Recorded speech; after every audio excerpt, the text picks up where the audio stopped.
Hindi ako mayaman sa tulog recently. Pero yung syudad na pinagtitirahan ko, yumaman. Yes. 'Di ba? Yun kasi yung balita, 'di ba? Yeah. Na one of the wealthiest city ang Baguio City. Ngayon, yan ang pag-uusapan natin dito sa Balitaktakan.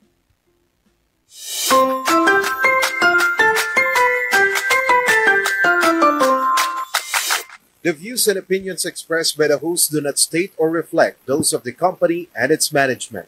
Furthermore, the views and opinions and insinuations made by the host or guest do not reflect those of the show, the management, and the network. Ayan, ang katanungan natin ngayong umaga ay kasabay ng pagyaman ng lungsod, dapat din bang itaas ang minimum wage sa syudad ng Baguio City? Ang saya nito kasi nga 'di ba, alam na natin na ibalita nga na wealthiest city ang Baguio outside of Metro Manila. Yes, outside of NCR. Yeah. 'Di ba? So, syempre, yan ang tanong ng karamihan ngayon. Kung nayaman ang syudad natin, kailangan din bang itaas ang minimum wage ng mga empleyado dito sa siyudad? Sa tingin mo? Sa tingin ko, dapat lang talaga kasi ang Baguio City po hanggang ngayon nasa provincial rate pa rin tayo, no? And hindi sapat yung kinikita ng isang empleyado sa taas ng mga bilihin. Hindi lang po bilihin dahil sa taas rin po ng singil sa mga upo sa Baguio City. Yes, yung mga services. Exactly, lahat na may tax, lahat na may ganito.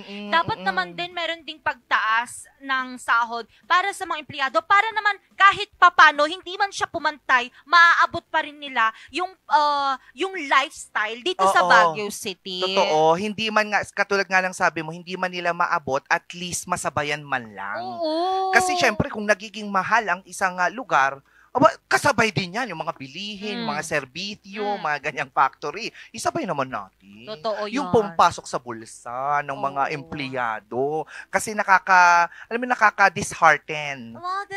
Nakaka-dishearten na hanggang ngayon, kahit nakilalang-kilala ng Baguio, yung mga empleyado minsan umaalis na ng syudad para mas pumunta sa isang lugar na mas malaki yung kita nila. Mas maraming diba? Opportunity. Yeah, sayang naman. Sana mabigyan tayo ng opportunity na tumaas ang minimum wage. Tsaka maganda ang future ng Baguio City sa ngayon pa lang. Yes. You know na maganda ang pupuntahan ng Baguio Oo, City. saan ba pupunta ang Baguio City? Lilipat ba siya ng NCR? No, it's just that siguro maganda yung vision ng ating LGUs and everything lahat. Hindi lang LGU, lahat ng residente ng Baguio City.